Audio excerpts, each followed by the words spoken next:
here simple things several times. So I will be discussing this issue of stability and resolution, since hybrid methods actually are dealing with improving those things. And we have already looked at several standard imaging method techniques, and we saw that underlying differential equations whose coefficients we need to determine from boundary data were different, and corresponding stability, or rather instability, they all to some degree unstable.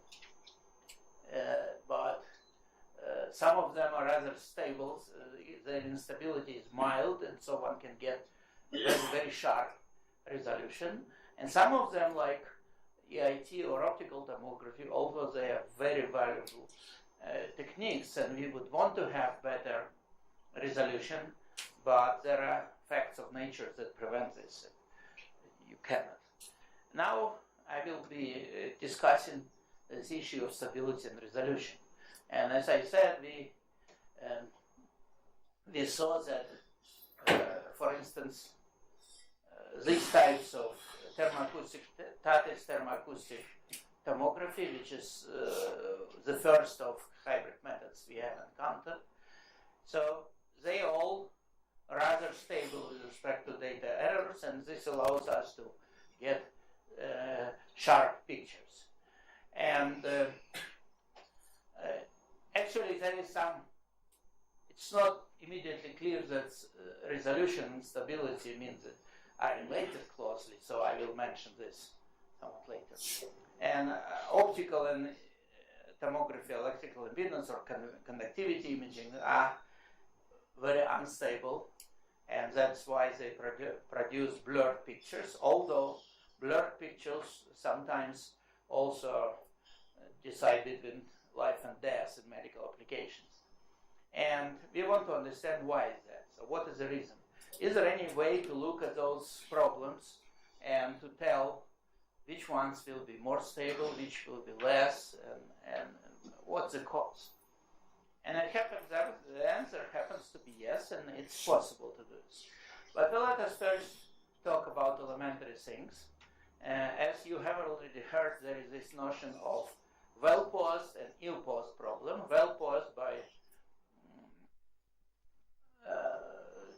this is a notion introduced by Adamar, and it means, as you have heard, that the problem should have, so you want to solve equation f equals ag, f is your data, a some operator, and g what you want to find.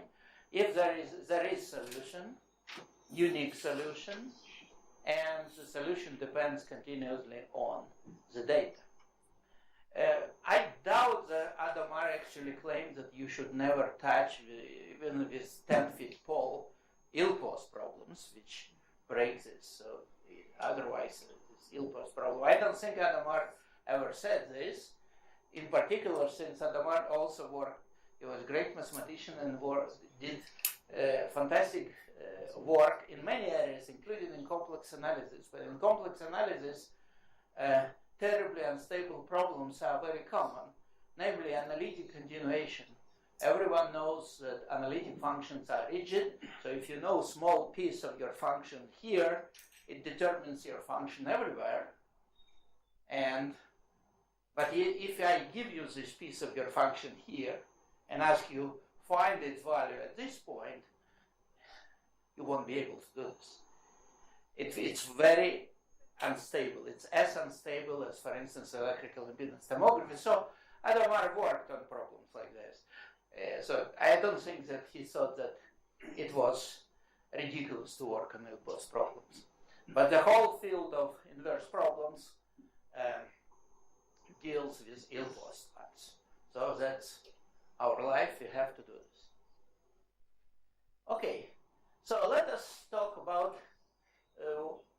stability of reconstruction. Let's start with very simple things. Again, stability, you have already heard, that means that small variations or errors, changes in data, lead to small changes in the results. What does it mean, small? Well, you need to get technical, you need to have some norms that allow you to measure the size of the error in the data and the size of the error in the result. And if you can prove that the norm of the changes in the result don't exceed some norm in the changes in the data, this is what stability is. But those norms depend on the problem. We will not get into this. And let us look at simple problem. So we are talking about solving equations like ax equals y. A is an operator, x is unknown, y is your data. All our inverse problems look like this. We have an operator A.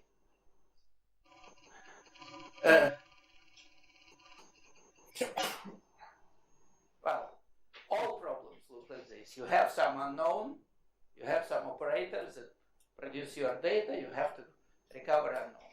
And let's assume that our problem is linear. Many inverse problems are non-linear, as you have already seen, but linear problems give you the feeling what's going on. You can usually linearize small piece of nonlinear problem. So let's say I want to resolve equation ax equals y, where A is either finite or an infinite matrix. So in our case, it's usually functional spaces, or our A's are infinite matrices, it's operators. But it doesn't matter. So let's say I want to solve it, and the easiest thing to solve is when it's diagonal. It's just piece of cake. X n equals yn divided by an. And later on we will only need the case when those a's are non-negative. It doesn't matter here, but later on it will be always the case, and you can rearrange them in decaying order. So what can go wrong? Obviously the only thing that can go wrong if some of those a's is 0. So let's say, since they're decaying, let's say starting from ak, everything else is 0. Then what can you do? It tells you that you have non-uniqueness of solution. The solution is non-unique. You have big kernel. You can do whatever you want with those x's. And actually, there might be no solution at all if, for instance, you have 0 a here and non-zero y here. So but what you can do, you stop at the number. You stop on ak, which is the last one, which is non-zero, and you find those x's, and you just forget the others, since you cannot find them. That's the best you can do. You see what I'm saying? That if starting from some location all a's are zeros, you just stop finding x, since either there is no solution or there are arbitrary solutions. So what you do, you just go along this diagonal till those guys are non-zero, and you find as many x's as you can. Okay, but what if none of them are zeros?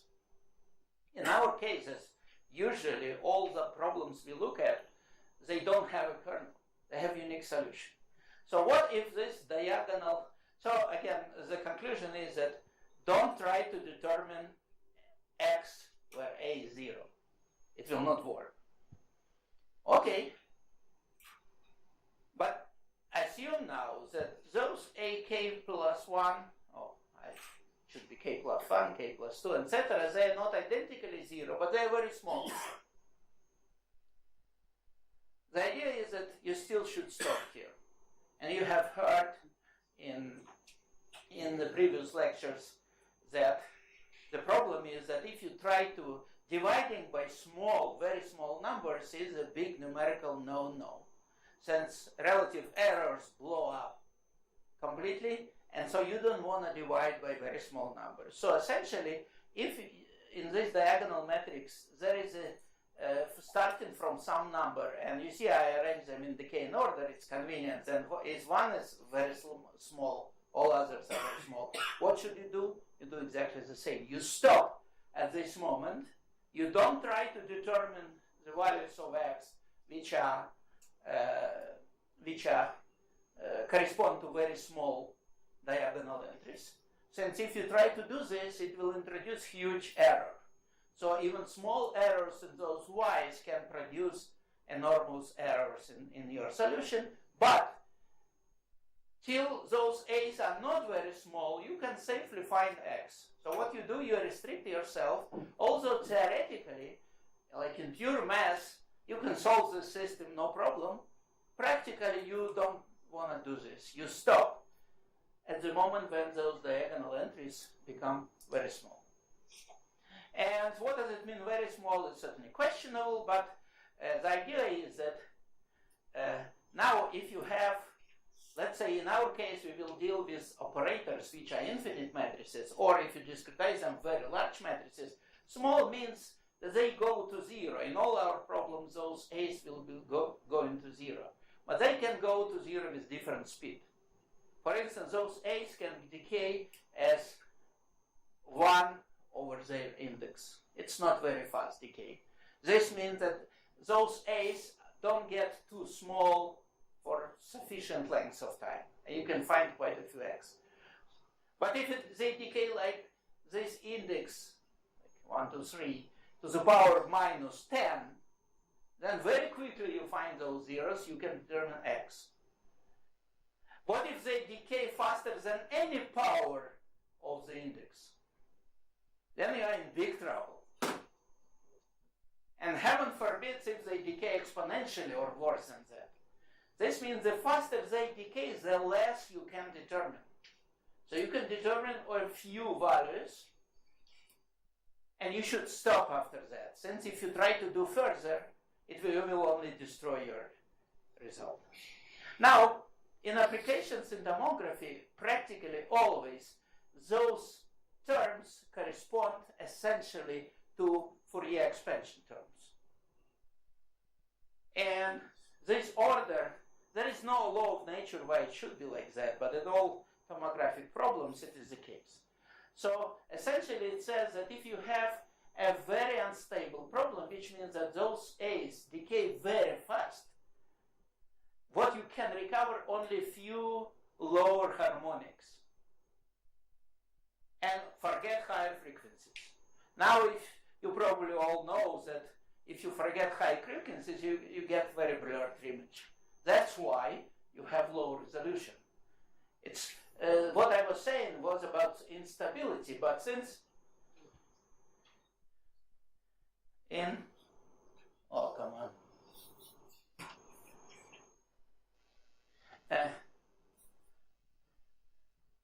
Well, where are you? Okay. So far, this picture was about instability, but if in your specific problem, those terms more or less correspond to Fourier expansion, then what you throw away, those further X's, you throw away high frequency. But high frequency are responsible for resolution. So then, whenever this expansion corresponds to Fourier expansion, instability means low resolution. It doesn't mean that it always has to be like that. But since in our tomographic problem it always happens that this expansion essentially corresponds to expansion into frequencies, then instability in tomographic problems and resolution, lower resolution, they are the same. Okay. Now, as I already said, that if your coefficients are not zero but they get very small, you shouldn't even try to determine the corresponding unknowns. Although there is theoretical, there are theorems that there is unique solution. There is nothing to prove, it's diagonal matrix after all. But it doesn't help you. It's pure math theorem. And applied math theorem, which is also a rigorous statement, will tell you that if you want to do this, if you go too far, you end up with complete junk. And the reason is that in real life you have all kinds of errors, and even when you discretize problems, you have errors, and that's it. Those errors will kill you. Okay. Now, the thing that probably everyone knows, but I still say, I said, okay, let's look at diagonal matrix. But diagonal matrix is trivial. Matrices usually are much more complicated. However, system can be written in this form. And it is not by changing the basis in the space, since you know that you can have troubles like Jordan blocks, etc. However, if you allow it to change, to pick different bases for x and for y, for instance, if they are different dimension, x and y, which could be the case. I didn't say that it should be square system. But even if there is the same dimension, if you allow, so you have x's, A maps it into y's, and you independently can rotate the bases in x and y, then it is very simple exercise in linear algebra that doing this, you can always reduce your matrix to diagonal form with non-negative decaying entries. And this is what is called singular value decomposition. If you have never seen it, try to prove it. It's not hard. It's not hard to prove. So again, the difference between standard reduction matrix to standard form is that usually you try to get the same basis for x and y, and then you are in trouble. You might have Jordan blocks and all hell breaks loose. But if you allow it to pick different basis for x and y, and why should you have the same basis, especially if they are different functional spaces? They could be even different dimensions. So then you can always do this. And this is, let us talk about those singular values. Since people who do numerics, they know them extremely well. However, there are different points of view on them. They can be described. So those, I said singular value decomposition, and those numbers are called singular values of your matrix A.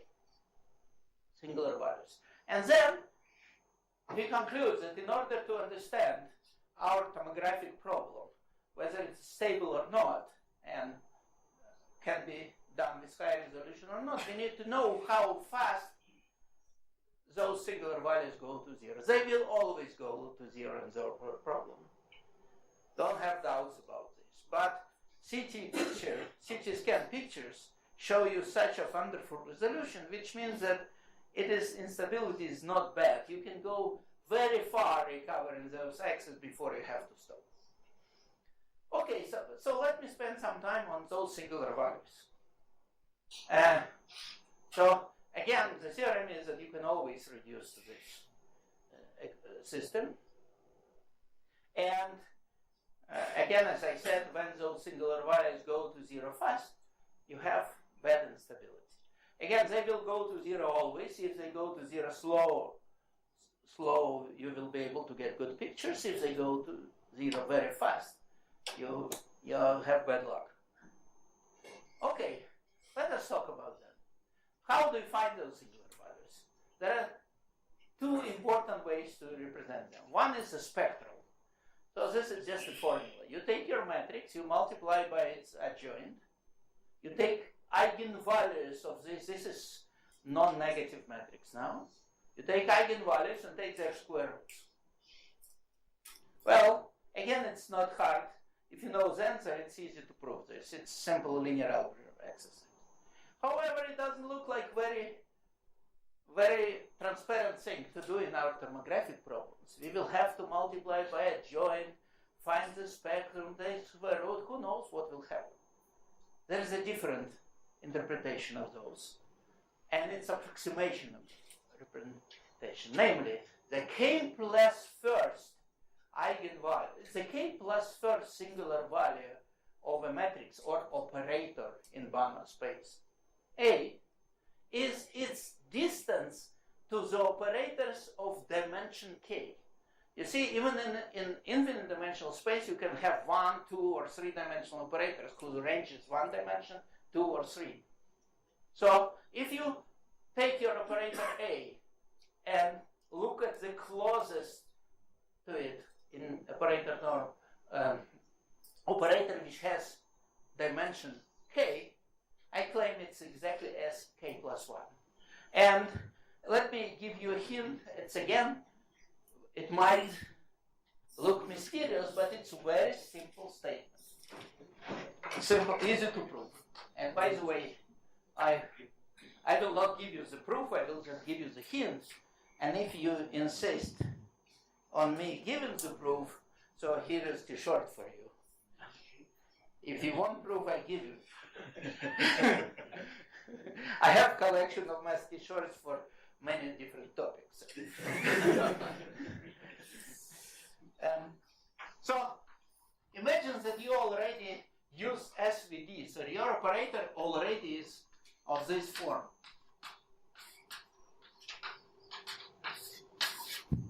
And now, and those S, 1, etc., they are non-negative numbers and they go decaying. Then I will give you the answer and you can prove it. So for instance, I want to find the closest one-dimensional operator to this.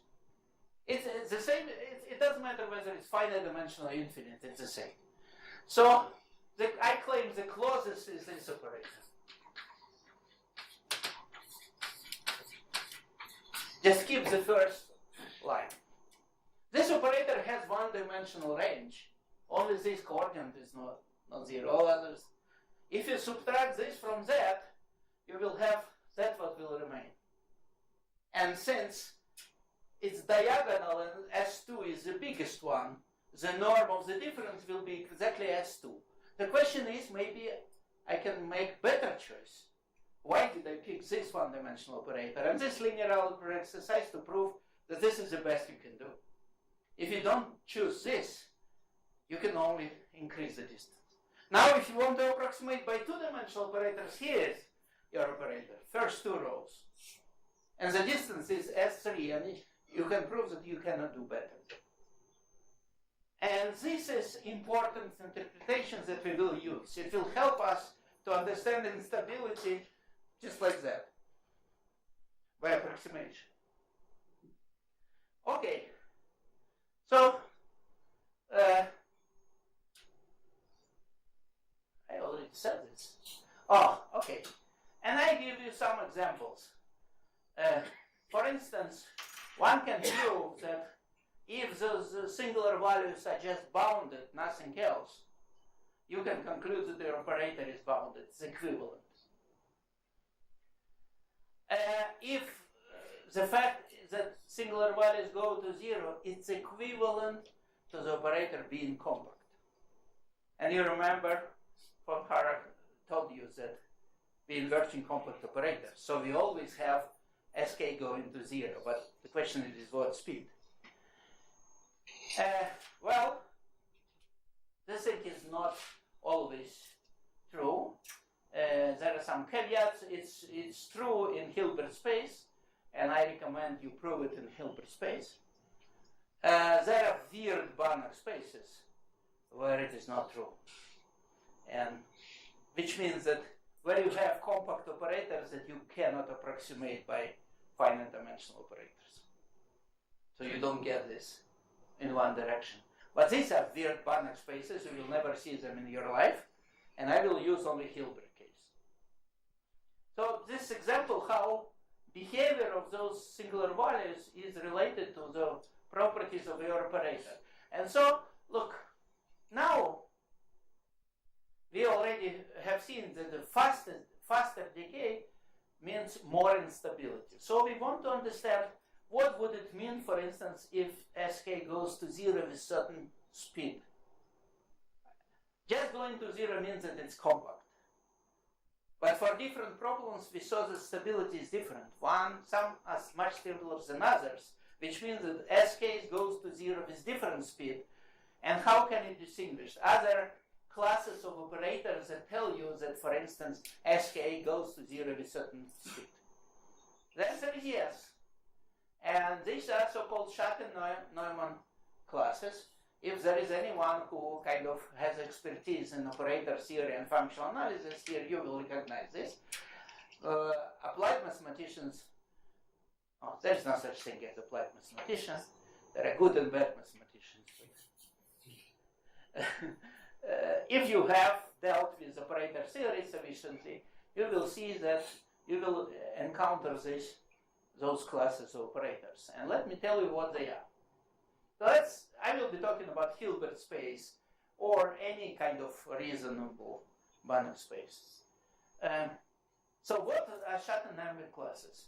You take a positive number p, and Schatten-Emmett class. Oh, it should be not S of H, SP of H. It should be some sub-index P. SP of H consists of all bounded linear operators such that its singular values belong to L little p. What does it mean, L little p? It means that if you take the sum of those singular values to the power p, it converges. It converges. For instance, when p is infinity, instead of sum, you have to take the maximum, which is boundedness. The smaller is p, the faster is the decay.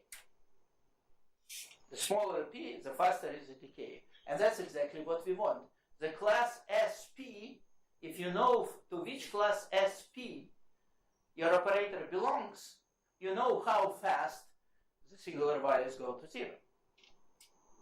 And that's what we will do. You will see that it is a piece of cake to look at your problem and tell it. Just examples. S1 consists of operators whose singular values are just summable. And these are so-called nuclear operators. Some of you probably have dealt with them. Even more popular class, if p equals 2, these are so-called Hilbert-Schmidt operators. If singular value is square summable. If you have infinity, it just means that those are bounded, and these are all bounded operators. So in other words, some of those SPs are well known, but we need to be able to determine other things. And again, the smaller is p, for which you can push your operator into this SP, class SP, the more unstable is the solution of your problem. Okay, so how can we, is there any simple way to tell that an operator belongs to SP? It doesn't look like that from definition. How do I know how I can approximate those operators by finite dimensional? There are specific operators in functions that act on functions for which you can do this very easily. And this uses some properties of SP classes. The first property is that they are so-called ideals, which means that if you have an operator which you know is in SP class, and two other operators about which you know only that they're continuous, they're bounded, nothing else. The claim is that if you multiply on the left and on the right by bounded operators, you are still in the same class. That's what we call ideal in algebra. When you multiply by anything, you stay still there. So if you take SP and multiply by any bounded operators, it's still SP. You will see how marvelously it works. So in other words, if you have some complicated operator, but you can represent it as composition, one simple operator about which you know that it's in SP, and everything else bounded, that's it. You are in SP, you know how fast decay of singular values is, how unstable it is.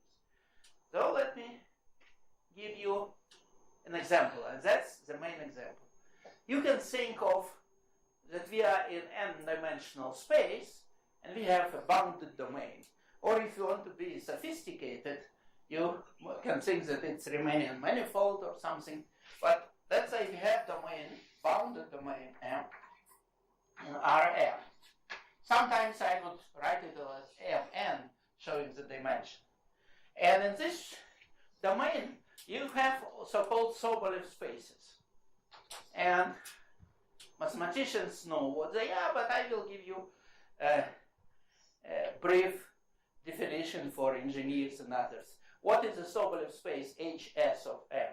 This is the space of functions in this domain, such that they have derivatives up to the order s, and those derivatives are all square integrable. Square integral means L2. L2 means the space of square integral function. So you have functions such that they have derivatives up to the order s, which are all squared integrable. Well, there are caveats. First of all, these are not classical derivatives. These are distributional derivatives, like for instance, Heaviside and direct sense, etc. So the functions are not classically smooth. These are not classical derivatives, it's weaker condition. And another caveat is that there is a way to introduce those Sobolev spaces even with fractional index. Although it's hard to say what does it mean to take 3/5 of a derivative, one can define H 3/5. I will not do this here. Also in tomography we do need those, but I will not do this. But let's for integer s, hs of m consists of functions with derivatives up to the order s in very weak sense derivatives, which are integrable. Then look, there is a natural operator from hs functions, which are smooth functions, into L2 functions, which are functions just integrable without any smoothness. What is this operator? It's the operator that does nothing. It's sometimes you call it forgetting operator. This is the operator that forgets that your function has derivatives and only remembers that it was in L2. So this operator does nothing. It takes function from here, it's automatically here. If it's smooth, at least it's in L2. So this is an operator that does nothing. It's embedding, so-called embedding operator. What is nice, that this operator belongs to Schatten-Neyman class SP. For any p which is bigger than the dimension of this domain divided by the smoothness. In other words, if you embed very smooth functions, S is very large, into L2, this operator as operator between these two spaces is pretty bad. You see, n over S will be very small, and so you end up in SP with very small p. And you remember what it means? That if you solve inverse problem, you're in trouble. But this is not for interesting operators. This is for operators that does nothing.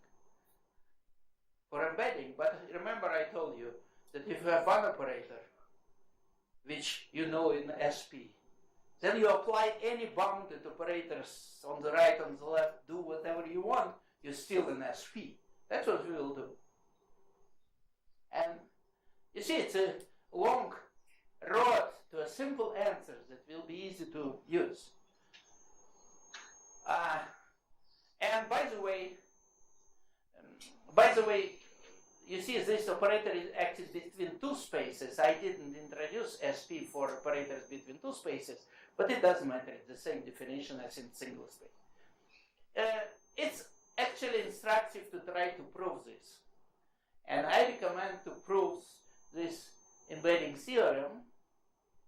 The standard so-called Sobolev embedding theorems, which are in textbooks that mathematicians at least have read, only says that this operator is compact. It's not good enough for us.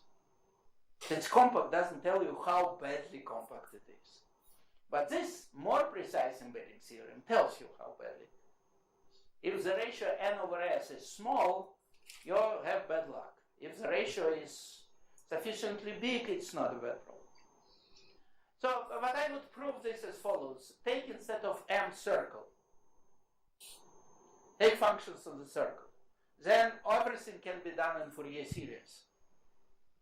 And I recommend you to see that just expanding in Fourier series, this singular value decomposition will be just Fourier series expansion to prove this. Then, if you succeed with circle, you can do this in any dimension, multi-dimensional Fourier series on a torus.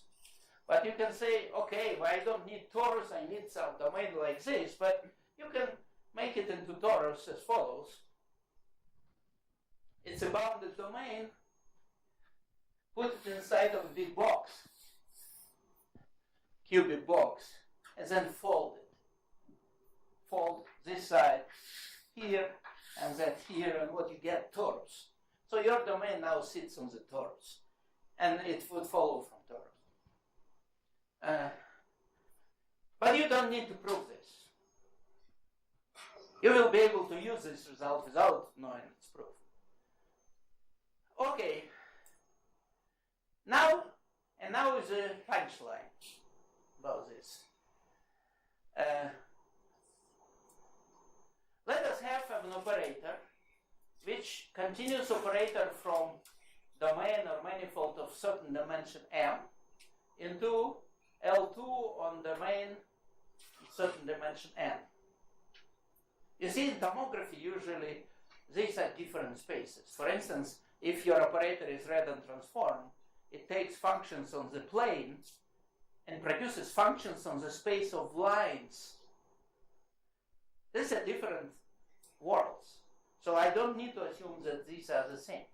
So we have this operator, and we are interested in solving problem AX equals Y. Like in our case, inversion of Redon transform, for instance. Redon transform F equals Y. Y is your data from the scanner. You need to invert Redon transform. How bad will it be?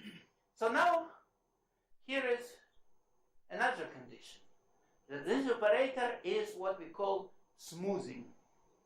That it takes L2 functions and produces somewhat smooth results.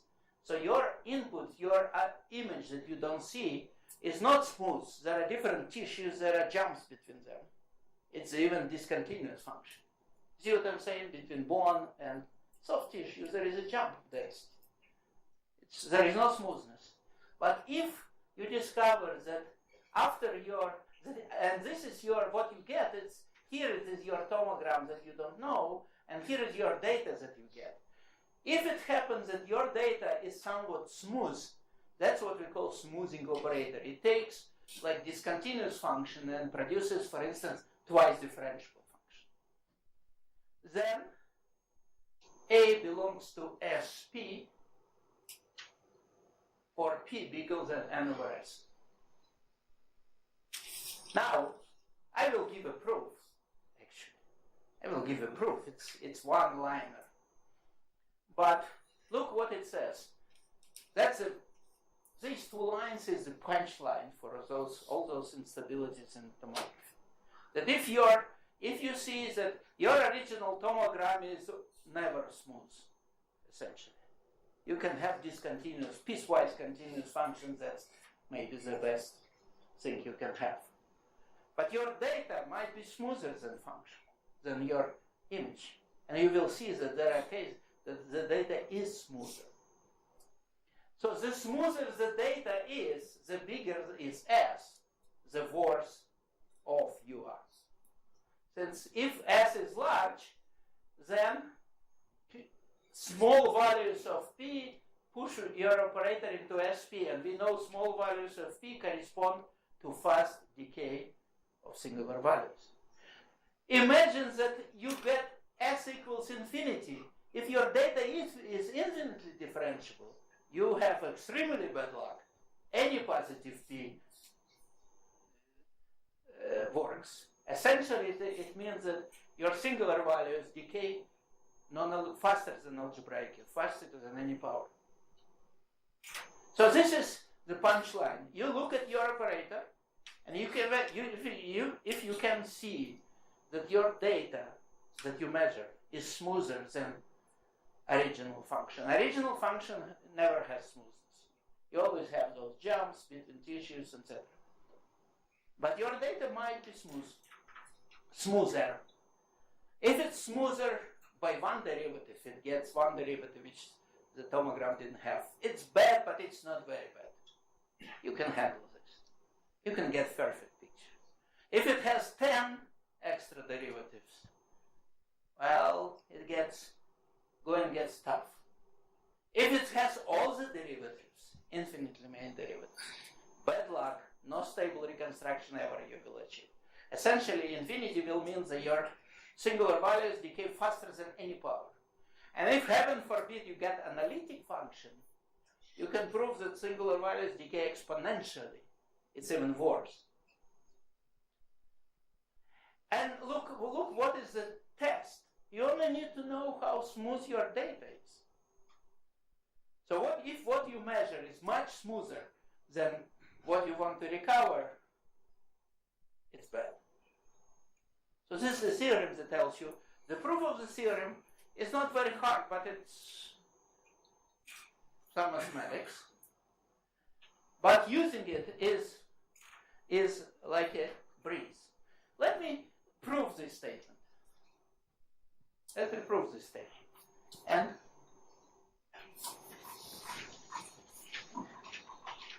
so you have operator, it maps L2 into L2. But I suddenly discovered that actually all the functions actually end up in a smoother space, in HS. A priori it maps into L2. And I consider it as an operator from L2 to L2. But we know that actually it is better. And this HS is embedded into L2. It's just part of L2. So this is your operator. Now let's look what I do. You might already have guessed. This is the embedding operator. It is in SP. That's a previous theorem about embedding solid space. And this is, I don't know what this, but it is a bounded operator, I claim. And then what is A? A equals B times this embedding. This is in SP, this is bounded, this is in SP, that's it. You see, you don't need to know any details about your operator. Well, mathematicians should object somewhere here. There is a gap in this proof. What statement I didn't justify here? Any complaints from mathematicians? What? B will not be in SP. You don't need it. It's not true and it's not needed. We know that if one part is in SP and another is bounded, you're already in SP. So where is the gap? What? B need not be bounded. Yeah, why is B bounded? I know that B is bounded, the A is bounded as from L2 to L2. But this is the same operator but into different space. Why it's continuous here? And this is home exercise for mathematicians. Prove it. It's simple function analysis proof. That actually this B is the same operator as what it does with the function, but it's considered to be as operator not from L2 to L2, but to a smaller space with its own node. It's exercise for mathematicians to prove that it's bounded automatically. Engineers can disregard this completely. By the way, there is philosophical proof. There is a philosophical proof. If your operator, don't make fun of me, you have never seen proof like that. If this operator is something that you have in your hands, and usually it is random transform, differential operator and something, and you check that it acts here. So this operator is what we call constructive. We didn't prove that it exists. We just constructed it. For a mathematician, it means that we didn't use axiom of choice. Do many know what axiom of choice is? Who knows axiom of choice? No one? You're shy to say? Zorn's lemma. So okay, I'm sure that mathematicians do know, but just shy to get exposed. So then, here, this operator B is the same A, it does exactly the same. And it is defined on the whole Banach space. Now, if it's unbounded, it would have implied axiom of choice. Existence of unbounded linear operators defined on the whole Banach space is equivalent to axiom of choice. So if you didn't use axiom of choice, you can be sure that it is bounded. It's a fake proof, certainly. The essence is that if you were able to show that this operator is defined here, if you look carefully through your calculations, you will estimate that it's bounded. But at least it gives you peace of mind. You can disregard this completely. It's just esoteric thing. So now you have this nice test. You have operator. It could be redundant, it could be anything. You want to solve inverse problem.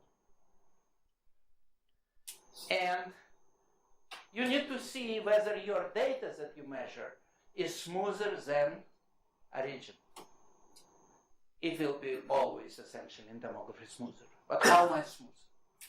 The smoother it is, the worse off you are. And let us take an example.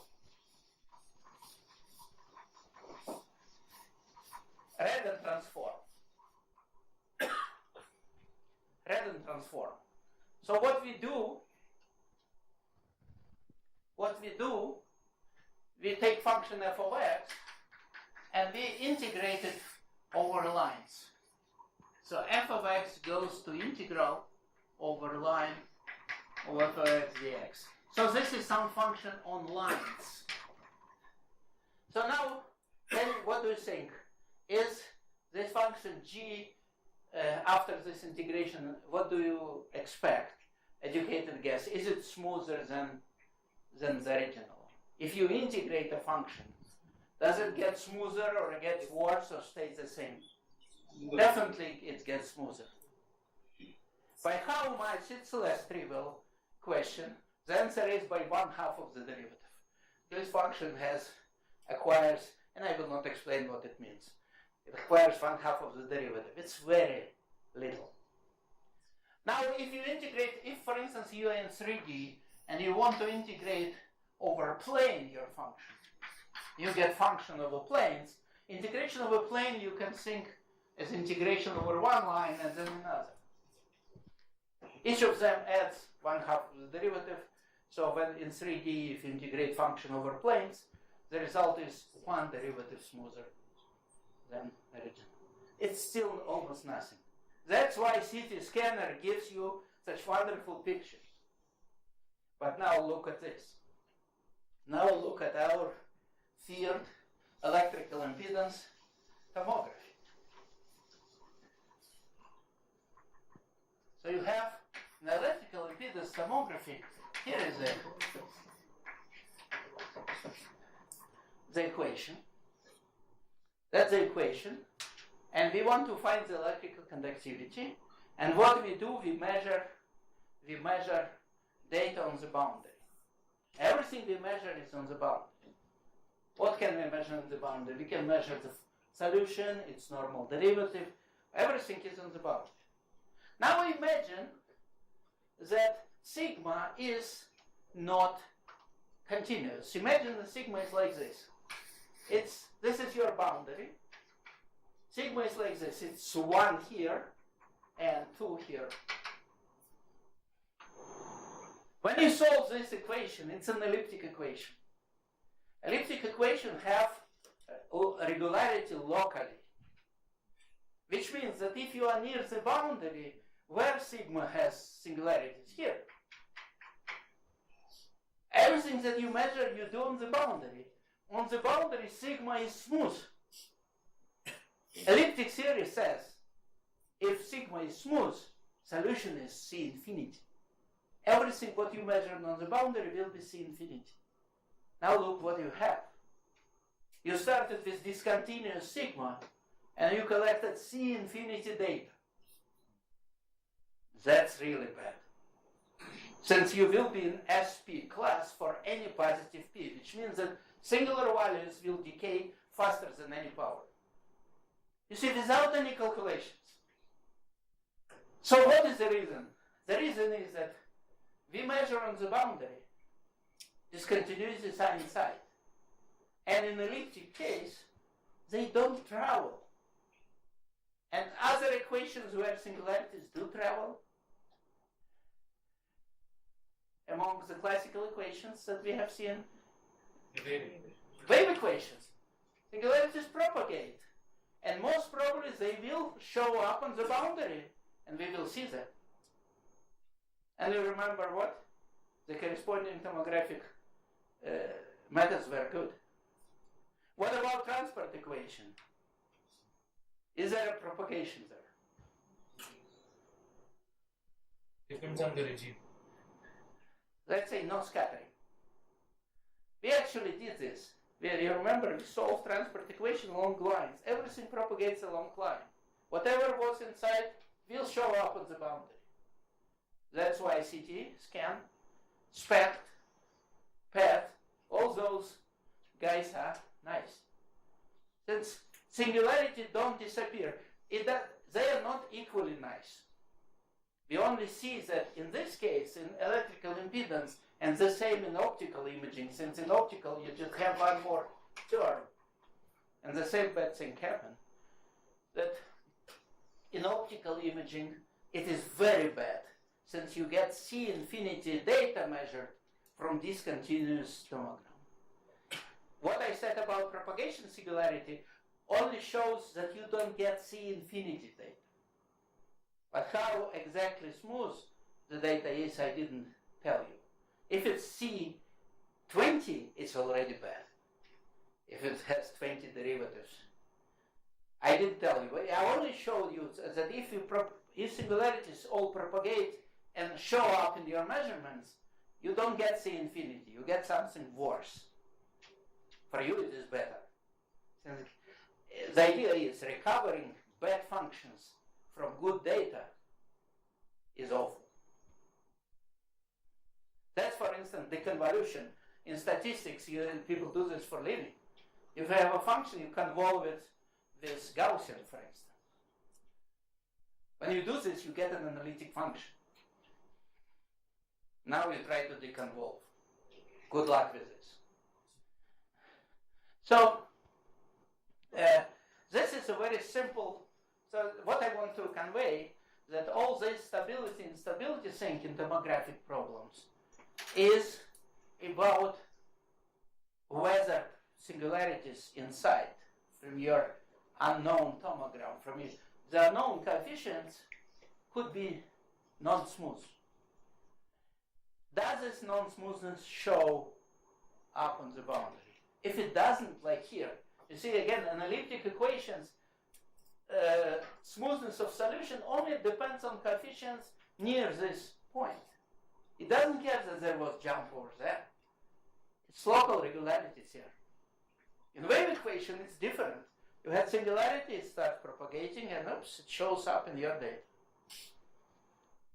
So we need to understand propagation of singularities, and that's what microlocal analysis does, as Professor Nolan can confirm professionally. So that's what we will discuss a little bit more. I have maybe a couple of minutes. I don't know whether I have anything for a couple of minutes. Let me see.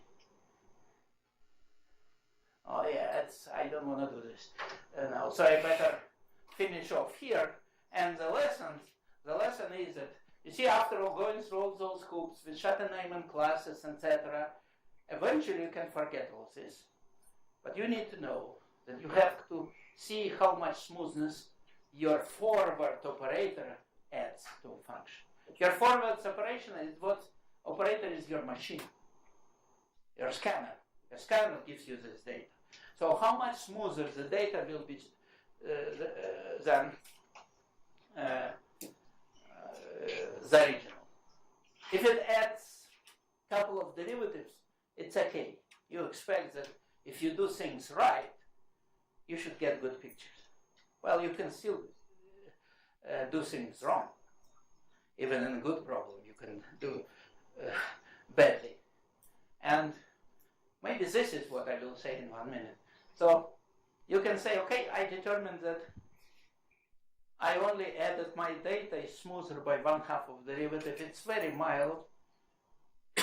And I will do whatever inversion I want. I will get good results. Wrong. Why? Since inversion is a lie in tomography. Operators are not invertible. Not since they have kernel. They don't have kernel. Usually you don't have kernel. But what happens is, this is a space of tomograms, and this is the space, this is the tomograms, And this is the data. And you have your scanner that maps tomograms into data. What happens? That the range of this thing is very small. You cannot put arbitrary data, it will not work. The range of data that come from real patients is very small. It is subspace of infinite codimension. And such operators don't have inverse, they have left inverse. What is called, there is, if you solve it, you find operator B, that's your operator that solves.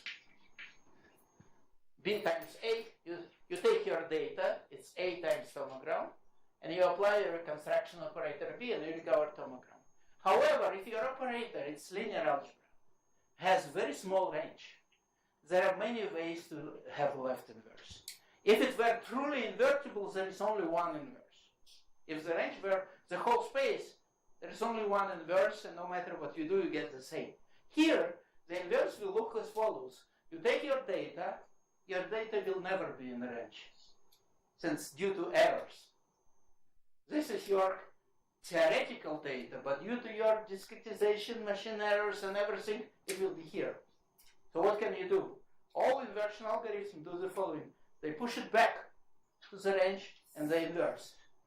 But look, you can push back like this, or you can put back like that.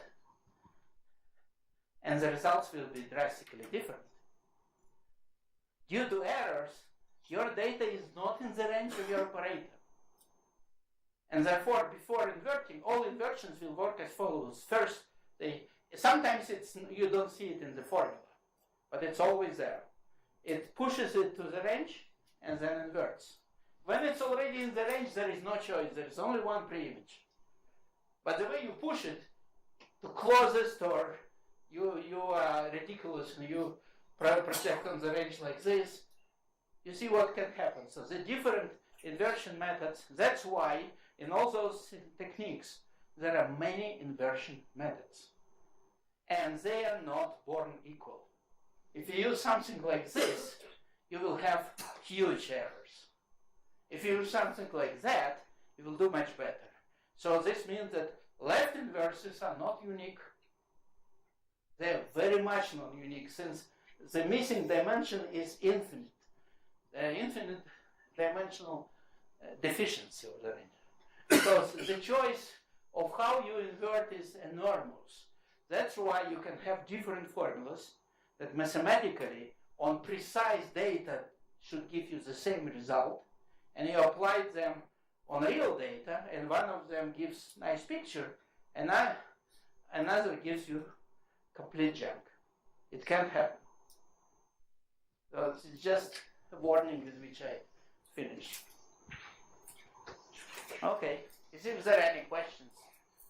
How close in the elliptic regularity? You mentioned elliptic regularity. Yeah. So in practice, how close is close? What do you mean close? Close, yeah. So how close, is there any... It doesn't matter. It doesn't matter, it's C infinity. That's it. It doesn't matter how close or far it is, it's C infinity. Certainly there will be some difference in reconstruction depending on how close the singularities are, but it will not make drastic difference, since it is still a very bad operator. So essentially, you see, when I say that singular values go to zero with certain speed, besides this speed there is also coefficient. It can go to zero like 1 over n cubed, or like 7 over n cubed. And they both are bad, but 7 is better. You can do a little bit better. You can go longer recovering those coordinates before you have to cut off. So the coefficient matters, but it doesn't matter in principle. If you have 1000 over n to the power 10, it's much better than 1 over n to the power 10. But usually those coefficients are not. So I suspect that what you say will influence the coefficient. It definitely doesn't influence the speed, but the coefficient it will. Other questions? Okay.